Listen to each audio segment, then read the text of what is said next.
പശ്ചിമേഷ്യയിലെ യുദ്ധകാർമേഘങ്ങൾക്കിടയിൽ ഇറാൻ മുന്നോട്ടുവെച്ച 10-ഇന സമാധാന കരാർ അമേരിക്കയെയും ട്രംപ് ഭരണകൂടത്തെയും വിയർപ്പിക്കുന്നു. കരാറിലെ 10-ൽ 9 നിർദ്ദേശങ്ങളും അമേരിക്കയ്ക്ക് അപ്രായോഗികവും അംഗീകരിക്കാൻ കഴിയാത്തതുമാണെന്ന വിലയിരുത്തലുകൾക്കിടയിലും തൽക്കാലം നാണക്കേട് ഒഴിവാക്കാൻ 2 ആഴ്ചത്തെ വെടിനിർത്തൽ പ്രഖ്യാപിച്ച് തടിയൂരിയിരിക്കുകയാണ് പ്രസിഡന്റ് ഡൊണാൾഡ് ട്രംപ്. എന്നാൽ ഇറാന്റെ കടുത്ത ഉപാധികൾ പൂർണ്ണമായി തള്ളിക്കളയാൻ അമേരിക്ക തയ്യാറാവാത്തത് ഗൾഫ് രാജ്യങ്ങളുടെ നിലനിൽപ്പിനെ തന്നെ ബാധിക്കുമെന്ന ഭീതി പരത്തുന്നു. ഇറാൻ മുന്നോട്ടുവെച്ച വ്യവസ്ഥകൾ നയതന്ത്രപരമായി അമേരിക്കയെ പ്രതിരോധത്തിലാക്കുന്നതാണ്. പ്രായോഗികമായി നടപ്പിലാക്കാൻ അസാധ്യമായവയാണ് ഇതിൽ ഭൂരിഭാഗവും. അന്താരാഷ്ട്ര സമ്മർദ്ദങ്ങൾ അവഗണിച്ച് യുറേനിയം സമ്പുഷ്ടീകരണം തുടരുമെന്ന ശാഠ്യം. പതിറ്റാണ്ടുകളായി പശ്ചിമേഷ്യയിൽ അമേരിക്ക പുലർത്തുന്ന സൈനിക മേധാവിത്വം അവസാനിപ്പിച്ച് ഗൾഫ് രാജ്യങ്ങളിൽ നിന്ന് സേനയെ പിൻവലിക്കണമെന്ന ആവശ്യം. ഹിസ്ബുള്ള ഉൾപ്പെടെയുള്ള ഇറാൻ അനുകൂല സായുധ ഗ്രൂപ്പുകൾക്കെതിരായ നീക്കങ്ങളിൽ നിന്ന് അമേരിക്ക പിന്മാറണം. ഉപരോധങ്ങൾ പിൻവലിക്കുന്നതിനൊപ്പം തന്നെ ഇതുവരെയുണ്ടായ നഷ്ടങ്ങൾക്ക് ഭീമമായ നഷ്ടപരിഹാരം നൽകണം. ഈ നിർദ്ദേശങ്ങളൊന്നും അംഗീകരിക്കാൻ അമേരിക്കയ്ക്ക് കഴിയില്ല.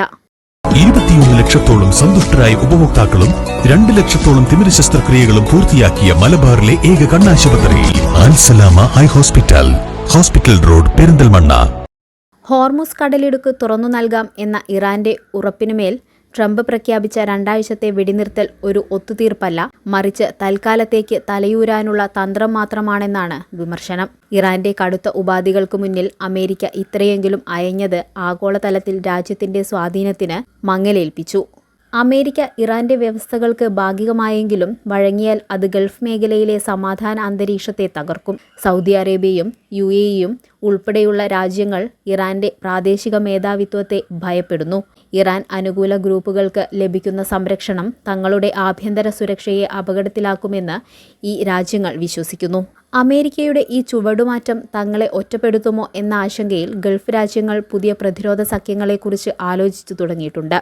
ചുരുക്കത്തിൽ ഇറാന്റെ നിബന്ധനകൾ അംഗീകരിക്കാൻ കഴിയില്ലെന്ന് പറയുന്നതിനൊപ്പം തന്നെ വെടിനിർത്തലിലൂടെ ഒരു കരാറിലേക്ക് വാതിൽ തുറന്നിടുന്നത് ട്രംപിന്റെ രാഷ്ട്രീയ നിലനിൽപ്പിന് വേണ്ടിയുള്ള നാണം കെട്ട കളിയായാണ് വിലയിരുത്തപ്പെടുന്നത്.